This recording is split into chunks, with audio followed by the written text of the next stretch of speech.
My wife said, "You're not fun anymore. I want a trial separation." I said, "Done." Then I began the methodical process of separating our lives. Weeks later, her new life crashed down in panic. I'm 42 male, a data analyst. My life is built on logic, on predictable patterns and calculated outcomes. I find a deep sense of comfort and stability. My wife Qley, 38, used to claim she did too. For 15 years she called me her rock. That was my role. I provided, I supported, I maintained the steady, predictable rhythm of our life so she could pursue an ever-changing series of passions. First a pottery business that hemorrhaged money, then becoming a part-time yoga instructor. I paid the mortgage, I handled the investments, I managed the health insurance. I saw it as a partnership. My role was to build the ship. Hers was to be the sail. Last Thursday, the sail decided the ship was a prison. She sat me down in our living room, the one she'd had professionally redecorated in calming neutral tones last fall. She wouldn't meet my eyes, focusing instead on a decorative vase that cost more than my first car. "Peter," she started, her voice adopting a soft, therapeutic cadence that always signaled an incoming emotional missile. "I need some space. I feel like I'm losing myself, you know?" I didn't respond. I waited. The preamble is for the speaker's comfort, not the listener's. "You're a good man," she continued, a verbal pat on the head. "A wonderful provider, but you're not fun anymore. We're not fun. Everything is so planned, so safe. I need to feel alive again. I need to find my own path." I stared at the expensive, non-structural wooden beam she'd insisted we install over the media center. It had cost me my entire annual bonus, a monument to aesthetics over function. In that moment, watching her talk about fun in the very lap of the security I'd spent my adult life building, something didn't break in me. It calcified. All the little dissonant data points, the secretive, giggly texting at all hours, the new expensive workout clothes from brands I'd never heard of, the sudden intense reverence for a spiritual guru named Zachary, who also happened to be her new tennis partner. They all snapped from a random scatterplot into a perfectly linear regression. The conclusion was obvious and devastating. I looked at her, really looked at her, as if for the first time in years. Her $200 leggings, the fresh manicure on the hand that hadn't worn a wedding ring in 2 weeks because it interfered with her energy flow. She was waiting for me to beg, to promise more excitement, to book a trip to Bali, to become someone I'm not. "Done," I said. The word was a stone thrown into a still pond. It wasn't the reaction her script called for. Her brow furrowed. "Done? Just like that? You're not even gonna fight for us?" "You just told me you want a trial separation," I replied, my voice chillingly level. "I'm agreeing to your terms. This is what you want. You should be happy." "Well, yes, but..." She was flustered, like an actor whose scene partner has skipped to the final monologue. "Okay, well, good. I'm gonna go pack." She went upstairs. I didn't follow. I listened to the sounds of drawers opening and closing, the sounds of my life being dismantled. For a long moment, I felt a surge of white-hot rage. I wanted to throw that stupid vase against the wall. Then came a wave of immense, crushing sadness. I thought about the girl I married, the one who was thrilled to eat cheap pizza on the bare floor of our first tiny apartment. Where did she go? I let myself feel it all for about an hour. The anger, the grief, I let it wash over me. And then I let it pass. What was left was a cold, hard clarity. This wasn't a trial, this was an ambush, and I would not be its victim. I pulled out my phone. My mind was already working. A separation is a legal event. It has rules, it has consequences. She wanted a new life. I would simply facilitate its authentic beginning.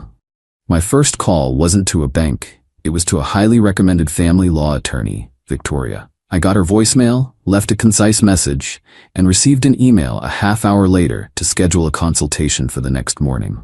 The next day, after a sleepless night, I sat in Victoria's office. I explained the situation. She listened intently, her face impassive. When I finished, she gave me clear, methodical advice, not for revenge, but for protection.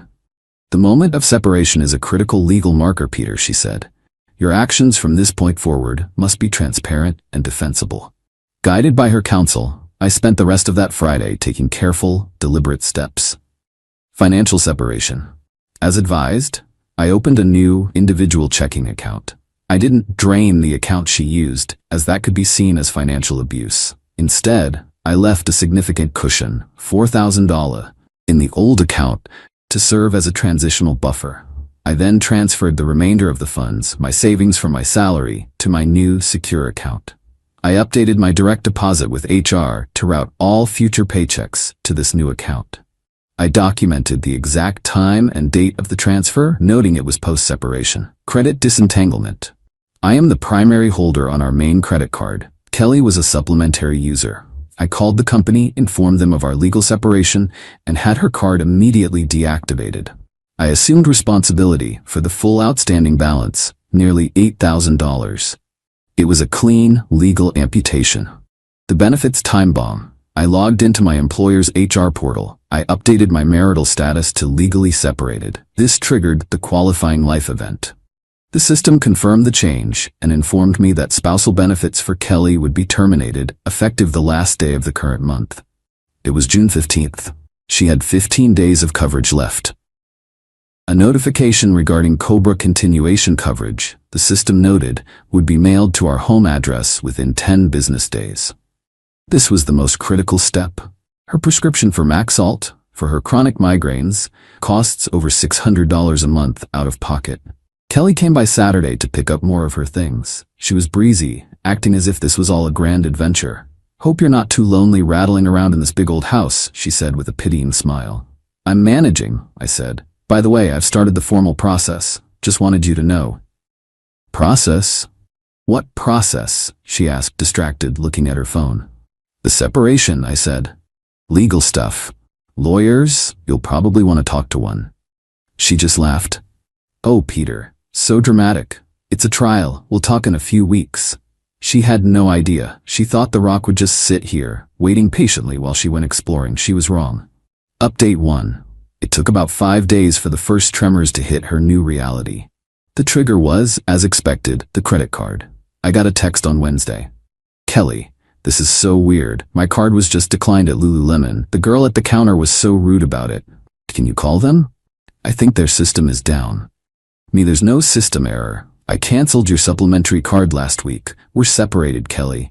Our finances are separate now too. You did what? Peter, I needed that outfit. How could you do that without talking to me? I did talk to you. I told you I was starting the legal process. This is part of it. You can use the debit card for now. The 3 dots on her message bubble appeared and disappeared for a long time. She was likely checking the balance of the old account. The $4,000 buffer seems to have kept her from immediate panic, but the message was clear. The endless river of cash had been dammed. The main event, the full-blown earthquake, happened this morning. My doorbell rang at 9 a.m. on Saturday. It was Qley, and she'd brought her mother, Joyce, for reinforcement. Joyce is a woman who believes Qley's whims are divine proclamations, and my purpose on earth is to fund them. "Peter, I demand you explain this," Joyce commanded as she marched into my foyer. Qley stood behind her, arms crossed, radiating self-righteous fury. "You canceled her credit card. Are you trying to humiliate her?" "I'm establishing financial boundaries, which is standard procedure in a legal separation," I said calmly. Qley finally exploded. "Standard procedure? This isn't a business merger. This is my life. You're trying to control me, to punish me for wanting more than this boring, predictable life." "I'm not punishing you," I said, my voice flat. "I'm giving you exactly what you asked for. You wanted a different life. You wanted to be on your own path. I am simply letting you experience the full reality of that choice. The predictable life you find so boring also happened to pay for everything." I let that hang in the air for a moment before delivering the final, crucial piece of information. "And since we're discussing logistics," I continued, looking directly at Qley, "I need to formally notify you of something. I informed my employer of our separation. As a result, your eligibility for my health, dental, and vision insurance will terminate at the end of this month. That's 10 days from now. You'll receive a COBRA packet in the mail that explains how you can continue the coverage at your own expense." The color drained from Qley's face. Joyce just looked confused. "What does that mean?" Joyce asked. Qley answered, her voice a strangled whisper. "My migraine prescription, Peter, they told me it's over $600 a month without your insurance." "That's correct," I confirmed. "So you'll need to budget for that. The Cobra premium for the full plan will likely be around $900 a month. Joyce gasped. That's monstrous. You can't do that to her. She has a medical condition. She's a 38-year-old adult who has chosen to separate from the husband who provided her insurance, I stated, refusing to be drawn into hysterics. This is a natural consequence. She wanted to find her own way. This is wayfinding 101. This isn't you, Peter. You're being cruel, Qley cried, tears of rage and panic welling in her eyes. I'm going to call a lawyer. You'll be hearing from them. I would expect nothing less, I said. I've already retained counsel myself. Her name is Victoria.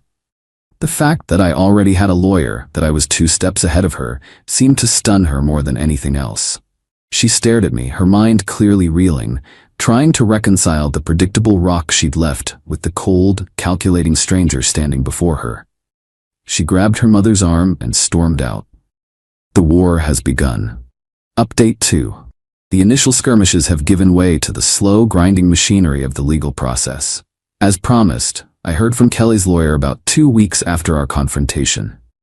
The letter I received was a masterpiece of creative writing. It painted me as a cruel and manipulative monster who, in a punitive rage, had maliciously cut off his emotionally fragile wife to force her into submission.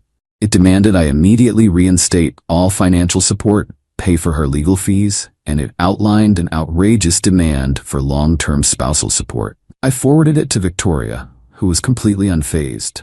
It's a standard shock and awe tactic, she explained over the phone. They're loud and aggressive, hoping you'll panic and settle for a bad deal.